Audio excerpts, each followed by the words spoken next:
Alright, it's Barry, and today I'm growing. I've got a selection of brilliant seeds that I'm going to be sowing in June. And well, the weather's been absolutely fantastic for growing here in the UK this year. It's been sunny and it's been warm, and it's still been raining just enough to keep everything watered like today, absolutely bucketing it down. But last year we had a terrible start to the year with low temperatures all the way into summer, and even then it was rubbish. So this year it's been much better, and it's been a welcome bit of luck as far as growing conditions go. There's loads of really great flowers to start growing this month, and today I've got my top 7 flower seeds for sowing in June, which you can take advantage of all this warm weather and increased daylight, which will give the plant a super boosted start in the first couple of weeks, which is the most important stage of a plant's development.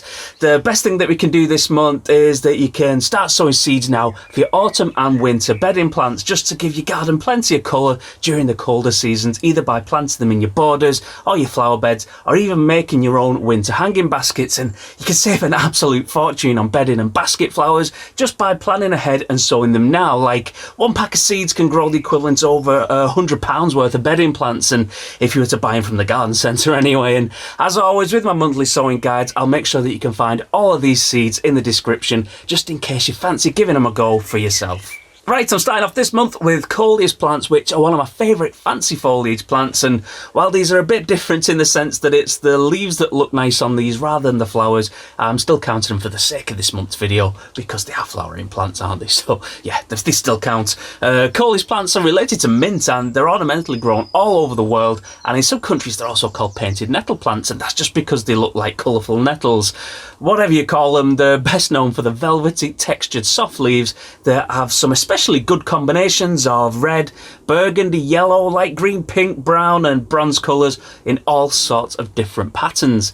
Coleus are a fantastic addition to flower beds, and they add extra colour to otherwise green foliage, and they also make excellent houseplants as well, and they can grow quite big if you let them, and they also look really good in conservatories and porches and hanging baskets and things. And I've got a couple of thousand coleus seeds at home, so I'm going to be starting mine off in the next week or so, and I'll be looking forward to seeing what colours I end up with once they do grow. Next up is my favourite flower variety to grow, and that is sunflowers. And although most sunflower varieties have yellow flowers, sunflowers can also have amazing deep red, orange or even white flowers with loads of different colour combinations and patterns in between. Annual sunflowers bloom from summer into autumn, and depending on the variety they can take 11 to 18 weeks to flower from when you sow your seeds. So it's a really good idea to do some sowings every couple of weeks to keep a constant supply of flowers going right through into late summer.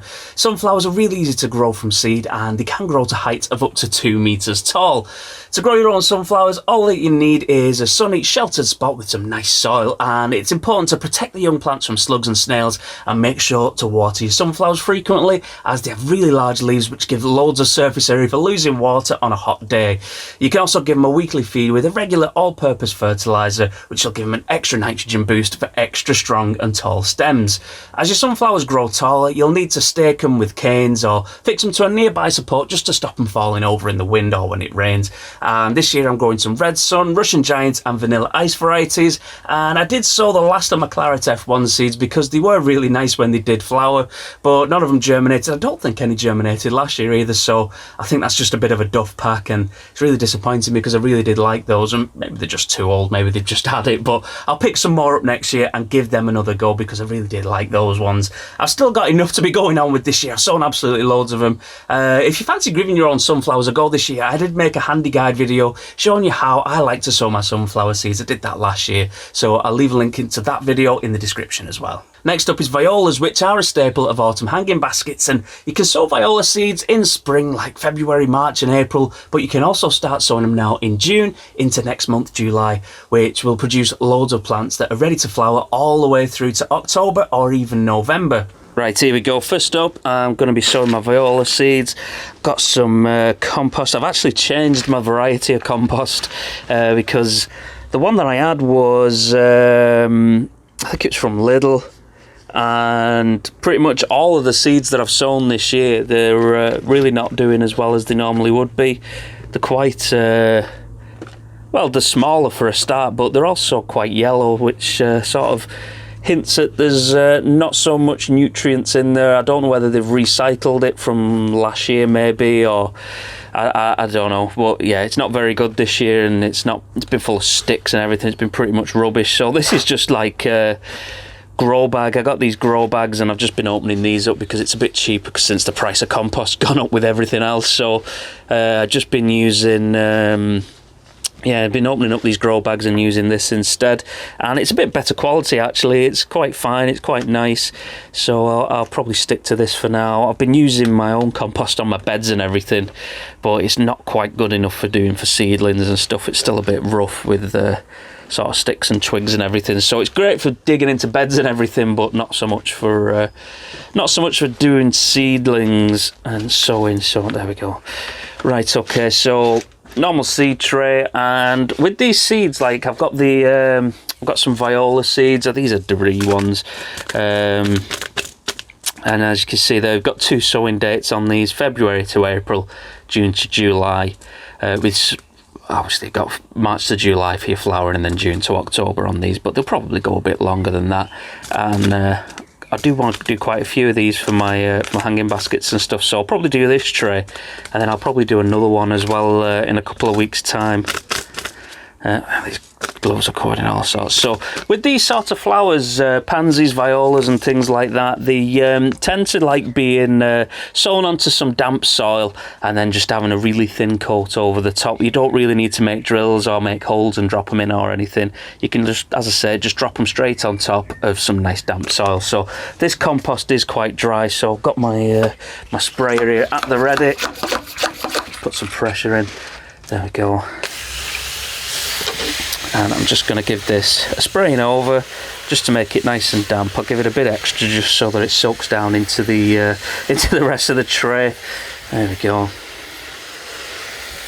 And I've added a couple of little nutrient ball things as well, like the slow release fertilizers, just to make sure, just because I'm paranoid about all this compost being rubbish now. So even though I've changed it, I'm still adding a couple of those just to give them a bit of an extra boost.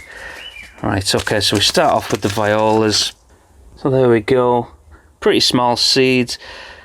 These are a nice one for collecting your own seeds as well, if you can be bothered. They are once they flower, they are better to deadhead them just to make them flower longer, really.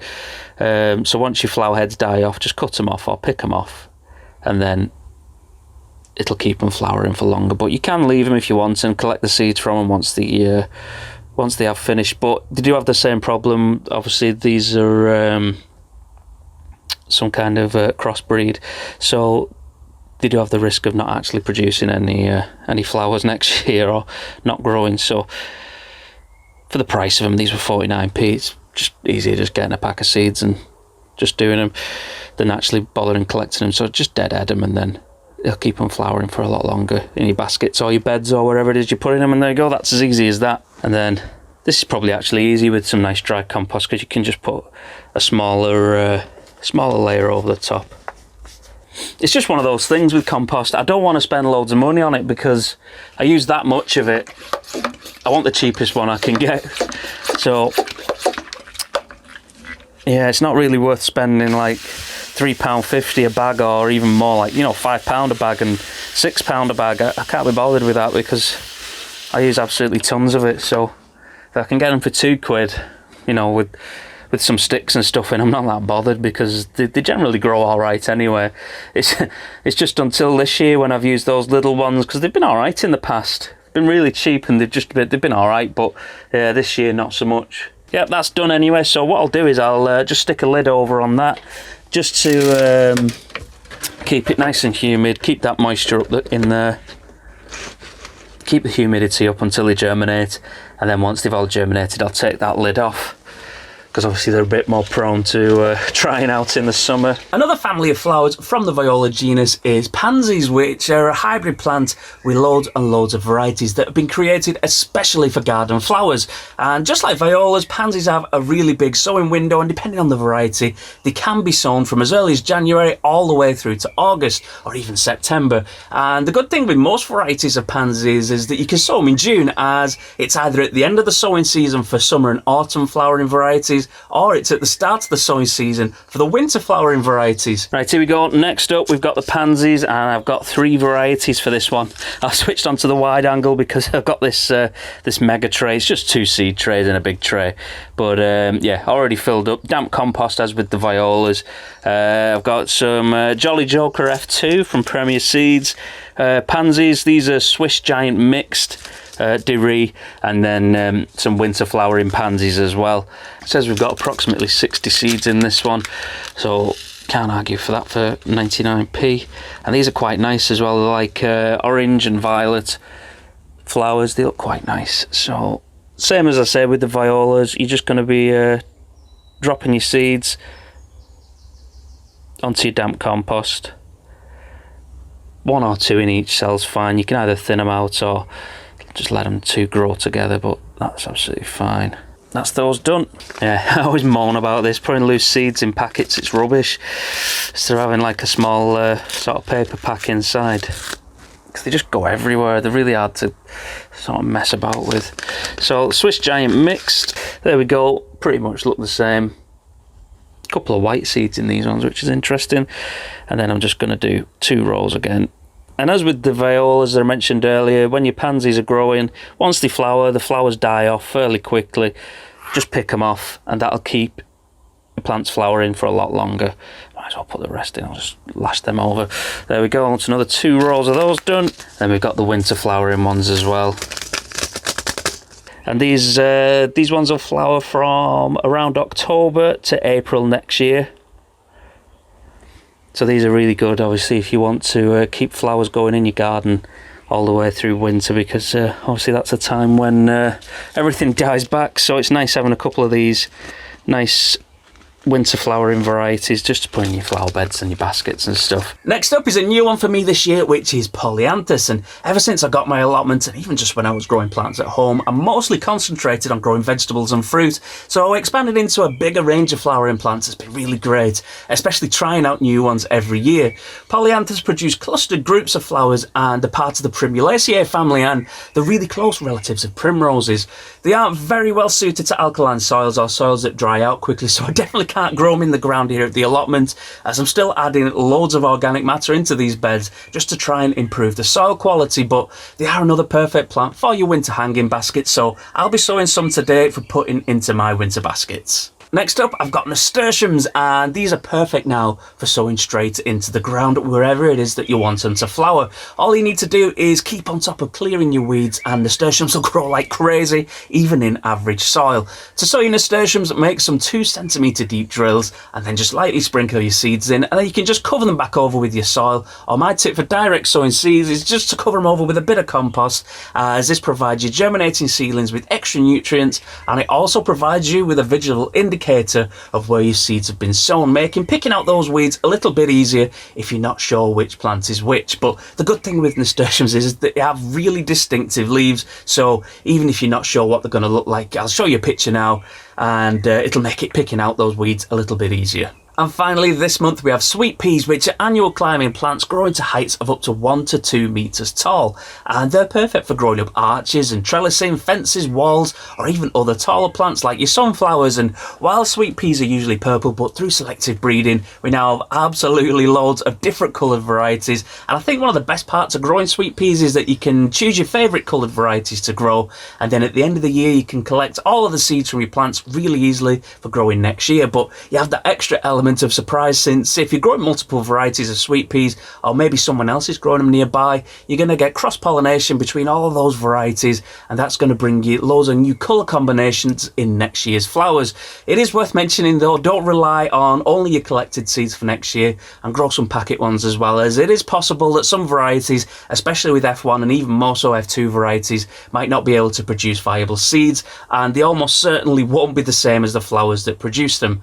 Sweet peas come come with the advantage of having quite versatile sowing options as well. So you can sow them later in the year for flowering the following spring. You can sow them late in winter or even in early spring for flowers in the summer, or even you can just sow them now in early summer for flowers right into autumn. So there's always a perfect time to start growing them. If you'd like to give growing sweet peas a go this year, but you're not quite sure where to start, check out my quick guide for sowing your sweet peas, which I'll leave a link for in the description. Well, that's it for today, and hopefully you've got some extra ideas for some really great flowers to start growing this month. Don't forget to leave a like on this video and let me know which seeds you'll be sowing this month in the comment section, especially if I've missed off your favourites as well. The best part is that, as I mentioned earlier, you can start growing your autumn and winter flowers now and save an absolute fortune by not buying them from the garden centre. Don't forget to subscribe and check out all of my other videos for loads of guides, experiments and projects to get the most out of your growing space, no matter how big or small it is. I'll see you next time.